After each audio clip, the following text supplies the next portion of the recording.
రాష్ట్ర ప్రభుత్వము ఎంత దేదారిందంటే సిగ్గు ఎగ్గు లేకుండా అయిపోయింది. ఎస్టీ హాస్టళ్లకు 18 నెలల నుంచి డైట్ ఛార్జీలు, మెడ్ ఛార్జీలు, కూరగాయల పైసలు, గుడ్ల పైసలు, మాంసం పైసలు వస్తే అవి ఇవ్వకుండా ఆపేశారు. గతంలో ఎప్పుడు కూడా ఇంత 18 నెలలుగా పెండింగ్ పెట్టలేదు. ఎందుకంటే ఏ నెల 6 ఏళ్ళు ఇస్తామని చెప్పి ముఖ్యమంత్రి ప్రకటిస్తాడు, గ్రీన్ ఛానల్లో పెడతామని ముఖ్యమంత్రి ప్రకటిస్తాడు, ఫైనాన్స్ మినిస్టరు, ఫైనాన్స్ అధికారులు, ఎమ్మెల్యేలు, మంత్రులంతా ఈ రాష్ట్రాన్ని దోపిడీ చేస్తున్నారు. ఈ పిల్లల తిండి పైసలు కూడా దొంగల్లాగా ఎత్తుకపోతున్నారు. ఎక్కడ పోతున్నాయి పైసలు? నెల నెల ఇచ్చే పైసలు నెల నెల జీతాలు ఇస్తున్నారు ఉద్యోగులకు. అన్ని వర్గాల డిమాండ్. కాంట్రాక్టర్లకు 5,000 కోట్లు, 6,000 కోట్లు, 7,000 కోట్లు లంచాలు తిని దోపిడీ చేసి వాళ్ళకి ఇస్తున్నారు. అరే హాస్టల్ పిల్లలకు 100 కోట్లు ఇస్తే వాళ్ళు వార్డన్లు పాపం హాస్టల్ వెల్ఫేర్ ఆఫీసర్లు 18 నెలల నుంచి ఎట్లా మెయింటైన్ చేస్తారు? ఈరోజు హాస్టల్ వార్డన్ల గ్రూపు నా దగ్గరకు వచ్చి డెలిగేషన్ వచ్చి, అన్నగారు మీరు హాస్టల్ నడపమంటున్నారు, మీరు చెప్పినందుకు మేము నడుపుతున్నాం, ఎప్పుడో మూసేద్దాం అనుకున్నాం, మూసేస్తే బాగుంటుందని మీరు చెప్పారు, మీ మీద గౌరవంతో మీ పిల్లలను అన్ని పెట్టి నడుపుతున్నాం, మా బిల్లులు రావడం లేదని వాళ్ళు వాపోయారు, బాధపడుతున్నాం. ఇప్పటికైనా ప్రభుత్వానికి నేను విజ్ఞప్తి చేస్తున్నా, ప్రతి మంత్రి విమానంలో తిరుగుతున్నాడు. సిగ్గుందా మీకు? రాష్ట్రం దివాలా తీస్తే మీరు విమానాలల్లో 10 కార్లు వేసుకొని తిరుగుతారు. మీరు ప్రజలందరూ నేపాల్ ఏమైంది, శ్రీలంకలో ఏమైంది, పాకిస్తాన్ ఏమైంది, ప్రజలు తిరగబడి ఎంబడి రాళ్లతో కొడుతున్నారు. ఇక్కడ కూడా ఆ రోజు వస్తుందని చెప్పి హెచ్చరిస్తున్నారు. ఆ స్థితి రావద్దు. అవినీతికి వ్యతిరేకంగా, ప్రభుత్వ అసమర్థతలకు వ్యతిరేకంగా ప్రజల లోపల తిరుగుబాటు వస్తుంది.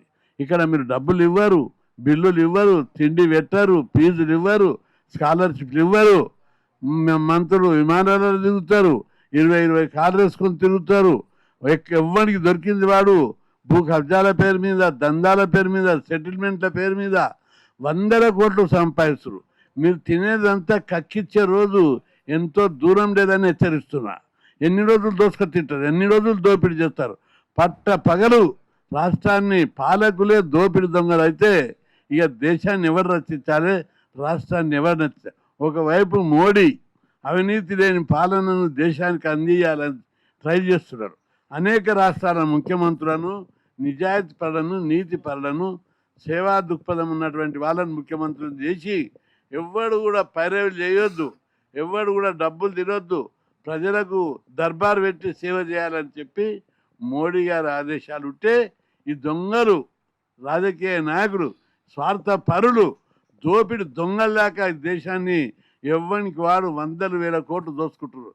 మీరు దోచుకున్నది ఏడ దాస్తారు? విదేశీ స్విచ్ బ్యాంకులో దాచినా వదిలిపెట్టాం మిమ్మల్ని. ఒక రోజు వస్తుంది, అందరినీ తరిమి కట్టే రోజు వస్తుంది. ప్రజల్లో నేపాల్లో తిరుగుబాటు వచ్చింది గమనిస్తున్నారు. శ్రీలంకలో ప్రజలందరూ తిరుగుబాటు చేసింది గమనిస్తున్నారు. ఇక్కడ యువత చైతన్యవంతమైనరు. కాబట్టి ఇట్లాంటి దుర్మార్గము, దోపిడీ ప్రభుత్వాలు, దొంగలను తరిమి కొట్టే రోజు ఎంతో దూరం లేదని హెచ్చరిస్తున్నా. ఏంటి ఇంత అన్యాయమా? ఫీజుల రియంబర్స్మెంట్ ఇవ్వరు. అరే హాస్టల్ పిల్లలకు 18 నెలల నుంచి డైట్ ఛార్జీలు, తిండి, కూరగాయల పైసలు, గుడ్ల పైసలు, మాంసం పైసలు, ఉప్పు నూనెల పైసలు అంతా దివాలా తీసిందా? మీకు సిగ్గుందా? మీరు జీతాలు తీసుకుంటలేరా? మంత్రులు తీసుకుంటలేరా? ఎమ్మెల్యేలు తీసుకుంటలేరా? మీరు జీతాలు తీసుకుంటున్నారు, ముడుపులు తీసుకుంటున్నారు, దోపిడీ చేస్తున్నారు, కబ్జాలు పెడుతున్నారు, సెటిల్మెంట్లు చేస్తున్నారు. పిల్లల తిండి పైసలు కూడా ఇవ్వరా? అవి కూడా మీకు సరిపోతలేవా అని చెప్పి నేను హెచ్చరిస్తున్నా. పిల్లల తిండిపై నోటికారు ముద్ద లాక్కుంటే ఖబర్దార్, ఒక్కొక్క నాయకుడిని తరిమి కొట్టేది వస్తుంది.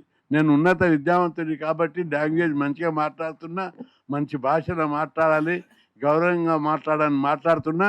కానీ మీ దొంగలను చూస్తుంటే ఆవేశం వస్తుంది. అరే పిల్లల తిండి పైసలు కూడా మీకు సరిపోతలేవు, పిల్లల స్కాలర్షిప్ల పైసలు కూడా సరిపోతలేవు, పిల్లల ఫీజు రియంబర్స్మెంట్ పైసలు కూడా సరిపోతలేవు. అంతా దోపిడీ చేసి కాంట్రాక్టర్లు, లీడర్లు కలిసి దోసుక తింటున్నారు. ఈ వైఖరి మార్చుకోవాలి. ప్రజల్లో తిరుగుబాటు రాకముందే పద్ధతి మార్చుకోవాలని చెప్పి ప్రభుత్వాన్ని హెచ్చరిస్తున్నారు. ఏ మంత్రి చూడు, ఏ నాయకుడు చూడు, సెటిల్మెంట్లు, భూ కబ్జాలు, ఒకటి పట్ట చేపించుకోవడం, దోసక తినడం, ఒకవైపు ముఖ్యమంత్రి ధరణిలో దోపిడీ అవుతుందని ఇది పెడితే దీన్ని కూడా అడ్డం పెట్టి రెవెన్యూ అధికారులను, పోలీస్ అధికారులను, వాళ్ళ ఎక్సైజ్ అధికారులను ఎమ్మెల్యేలు చెప్పినట్టు పోస్టింగ్ ఇవ్వడం వల్ల వాళ్ళు డమ్మి అయిపోయారు. అనేక మంది అధికారులు నాకు ఫోన్ చేసి చెప్తున్నారు, ఏమన్నా గతంలో నువ్వు అవినీతికి వ్యతిరేకంగా పోరాటాలు చేసినావు, ప్రభుత్వాల మీద పోరాటాలు చేసినావు, ఈ ప్రభుత్వం వచ్చిన నుంచి దోసుక తింటుంది, మమ్మల్ని బతకనిస్తలేరు, వసూలు చేసి ఇవ్వమంటున్నారు, మరి ఏం అడగరా అంటే మీరు కూడా ఉద్యోగం తిరుగుబాటు చేయాలని చెప్పారు. కాబట్టి ఇప్పటికైనా ప్రభుత్వం తన వైఖరి మార్చుకొని స్కాలర్షిప్లు ఇవ్వాలి, పిల్లల డైట్ ఛార్జీలు ఇవ్వాలి, మెస్ ఛార్జీలు ఇవ్వాలి. హాస్టల్లో 8 రోజులు ఇవ్వకపోతే ఎస్సీ హాస్టల్ పిల్లలందరినీ ప్రజాభవన్కు బట్టి విక్రమార్క ఇంటికి బస్సులలో తీసుకుపోయి ఇళ్ళలో కూర్చుని పెడతారు. ఆయన భోజనం పెట్టాలి. వాళ్ళందరికీ చెప్పిన హాస్టల్ వెల్ఫేర్ ఆఫీసర్లకు మీరు ఇంకా చాలామంది నా శిష్యులు ఉండడం నా మీద గౌరవం. ఎందుకంటే ఈ హాస్టల్ అన్నీ నేను 75-80 ప్రాంతంలో మన రాష్ట్రంలో హాస్టళ్ళు లేవు, తక్కువ ఉండే. నేను కొట్లాడి అసెంబ్లీ మీద దాడి చేసి, కలెక్టర్ల మీద దాడి చేసి, సచివాలయం మీద దాడి చేసి హాస్టళ్లను వేల సంఖ్యలో ఇచ్చాను. దేశంలో ఎక్కడ లేనట్టుగా 2 రాష్ట్రాల్లో 6000 హాస్టళ్ళు, 1500 గురుకుల పాఠశాలలు, ప్రతి ఒక్కరికి స్కాలర్షిప్, ఫీజు రియంబర్స్మెంట్, ఈ స్కీములు దేశంలో ఎస్సీలు బీసీలు ముఖ్యమంత్రుల రాష్ట్రాల్లో కూడా లేవు. అన్ని పోరాటం చేసి పెట్టించరా. ఇది మా కులాలు ఎస్సీ ఎస్టీ బీసీలు చదువుకుంటే అగ్రకుల ప్రభుత్వాలు ఓర్వలేక తినే బుక్కకు కూడా అడ్డం తలుగుతున్నారు. ఖబర్దార్, ఖచ్చితంగా మీకు నేపాల్లో అక్కడ ఎట్లయిందో అక్కడ ముఖ్యమంత్రి ఇంటికి పోయి ఎలగొట్టిరు, విమానం ఇంట్లో కట్టుకొని వేరే దేశం పడిపోయాడు. అట్లాంటి రోజులు వస్తాయి. మంత్రులు ఎమ్మెల్యేలు ఈ రాష్ట్రాన్ని విడిచి పారిపోయే రోజు వస్తుంది. కాబట్టి వైఖరి మార్చుకోవాలి. పిల్లలకు 18 నెలల నుంచి డైట్ ఛార్జీలు ఇవ్వకపోతే ఎట్లా తింటారు, ఎట్లా బతుకుతారు, ఏ విధంగా చదువుతారు? ఆ కామన్ సెన్స్ కూడా లేదా?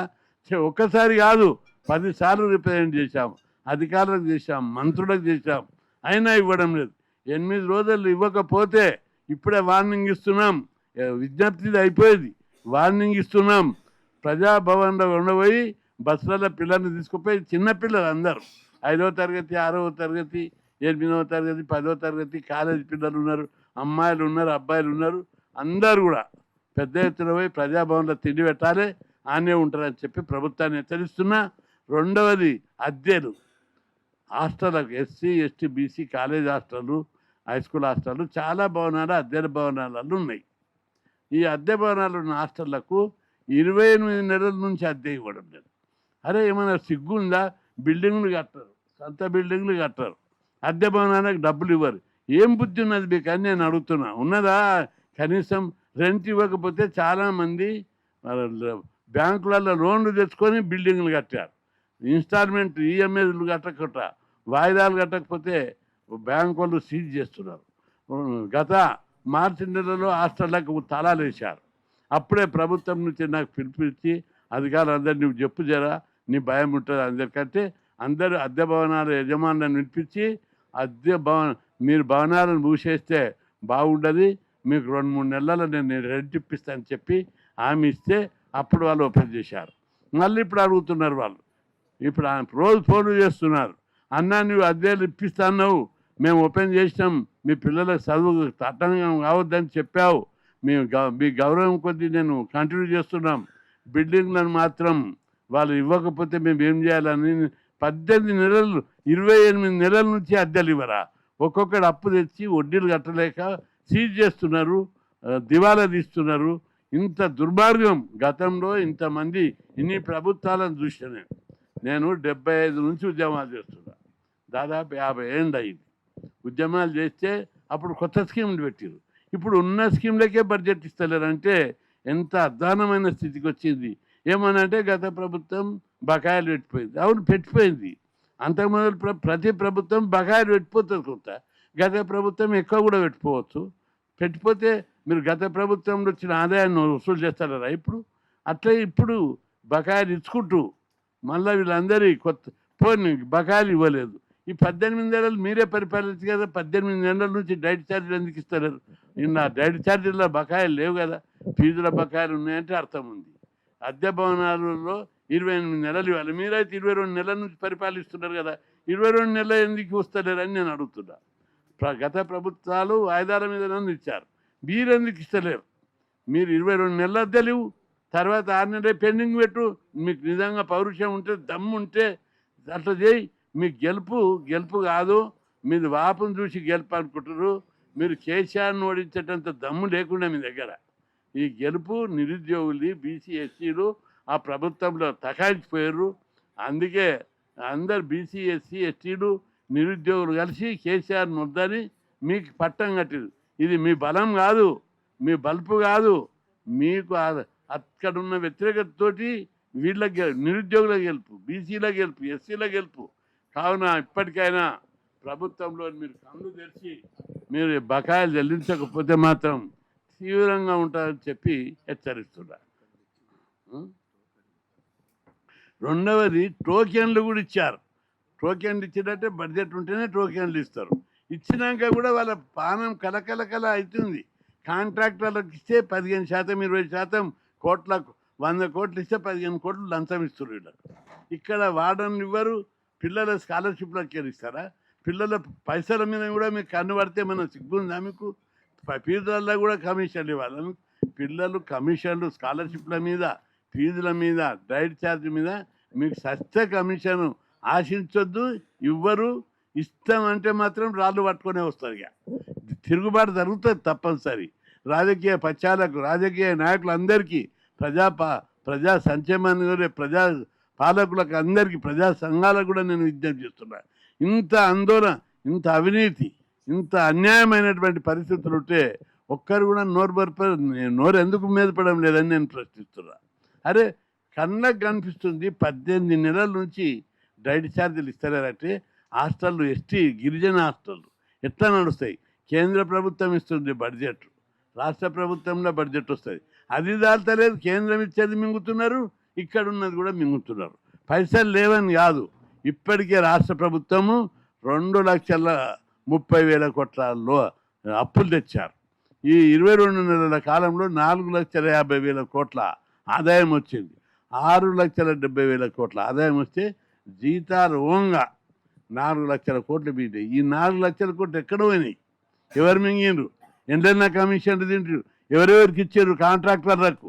ఒక్కొక్క కాంట్రాక్టర్కి ఎంత ఇచ్చిరో అవన్నీ లెక్కలు తీపిస్తాం. తప్పనిసరి మర్యాద ఇస్తే ఫీజులు ఇచ్చేయండి, స్కాలర్షిప్లు ఇచ్చేయండి, డైట్ ఛార్జీలు ఇవ్వండి, మేమేమనం. లేకపోతే మాత్రం మీరు తిన్నదంతా కక్కిపిస్తామని చెప్పి ప్రభుత్వాన్ని నేను హెచ్చరిస్తున్నా. అదేవిధంగా ఎస్టీలకు హాస్టళ్ళు సరిపోతలేవు. ఎస్టీలు చదవడమే ఎక్కువ. గిరిజన మహిళలు, లంబాడీలు, దెరకల వాళ్ళు, అసుంటి అమ్మాయిలకు, అబ్బాయిలకు హైదరాబాద్లో సీటు దొరకక నానా ఇబ్బంది పడుతున్నారు. వాళ్ళకి ప్రైవేట్ హాస్టళ్ళు ఉండాలంటే నెలకు 5-6 వేలు కావాలి. కట్టలేరు, ఉండలేరు. రూమ్ రెంట్ తీసుకుందామంటే కుల వివచ్చ ఎస్సీలకు, ఎస్టీలకు. కాబట్టి వాళ్ళందరూ హాస్టళ్ళ కోసం చూస్తున్నారు. నేను రిప్రజెంట్ చేశాను. రాష్ట్రంలో ఎస్టీ హాస్టళ్ళు అదనంగా 50 పెట్టుండి, బీసీలకు 100 పెట్టుండి అని చెప్పి ఎన్నోసార్లు అడిగాం. పైసా ఖర్చు లేదు. వాళ్ళ స్కాలర్షిప్ బిల్లే, వాళ్ళకి స్కాలర్షిప్లు వస్తాయి, దాన్ని డైట్ ఛార్జ్ కింద మారుస్తారు. అటువంటిది ఈ హాస్టల్ పెట్టడానికి కూడా ఇంత బాధ ఎందుకు? అద్దె భవనాలే ఉన్నాయన్నీ, సొంత భవనాలు కడతలేరు. అన్నిటికీ మొత్తం ప్రభుత్వ ఆఫీసులన్నీ కూడా సొంత భవనాలు ఉన్నాయి. భూములన్నీ అమ్ముకుంటున్నారు. భూములన్నీ అమ్ముకుంటే మా సొంత భవనాలు కట్టడానికి గురుకులాలకు, హాస్టళ్ళకు స్థలాలు ఉన్నాయి. అందుకే భూముల వేలాన్ని అడ్డుకున్నానని చెప్పి నేను అందరికీ విజ్ఞప్తి చేస్తున్నా. ఏమైనా ప్రతిపక్షాలు, రాజకీయ పార్టీలు ఏమైంది? నోరు మెత్తలేరు. భూములను కొల్లగొట్టి అమ్ముకుంటుంటే అడ్డుకోరా? మీరు అడ్డుకోకపోతే మేము అడ్డుకుంటాం తప్పనిసరి. బీసీ సంఘాలు, దళిత సంఘాలు, ప్రజా సంఘాలకు నేను విజ్ఞప్తి చేస్తున్నా. ఇప్పటికైనా హాస్టల్ బిల్లులు, హాస్టల్ అద్దెలకు వెంటనే 4-5 రోజులు ఇవ్వకపోతే తప్పనిసరి వాళ్ళైతే మూసేస్తామంటున్నారు. మూసేయొద్దని నేను చెప్తున్నా. ఇప్పుడు కూడా నా మాట మన్నిస్తారు హాస్టల్ వెల్ఫేర్ ఆఫీసర్లు అనుకుంటున్నా. మేము కొట్లాడైనా పైసలు ఇప్పిస్తాం. దసరా సెలవులు కానీ అడివే అందరినీ, పిల్లలందరినీ తీసుకుపోయి ప్రజాభవన్లో ఉంచుతామని చెప్పి హెచ్చరిస్తున్నాం. 18 నెలలు లెక్కలు, కోట్లు 100 కోట్లు అయితే ఇంటిగ్రేటెడా అందులో కమిషన్లు వస్తాయని కడతారు. ఇంటికి గురుకులాలు ఏమైనా మంచి రిజల్ట్ ఉంది. ఇంటిగ్రేటెడ్ ఎందుకు పేరు ప్రతిష్టల కోసమా? అవి గురుకులాలు రద్దు చేయడానికి అది మాట్లాడితే తల దించుకుంటారు ఒక్కొక్కడు. ఇంటిగ్రేటెడ్ ఎన్ని 118 పడతావు. గురుకులాలు ఎన్ని ఉన్నాయి? 1500 దాదాపు. అంటే ఒక్కొక్క ఇంటికి ఒక్కొక్క నియోజకవర్గానికి ఒకటే పెడతాడు ఇంటిగ్రేటెడ్. గురుకులాలు 330 ఉన్నాయి బీసీలకు. 118 వస్తాయి ఇంటిగ్రేటెడ్లా. మీకు చేయొద్దు. వీటిని రద్దు చేయకుండా కట్టు. అంతే అంతే. తిప్పలే పెట్టాలి. పొమ్మనకుంట పొగ పెడుతున్నాడు. పొమ్మనకుంట పొగ పెడుతున్నాడు.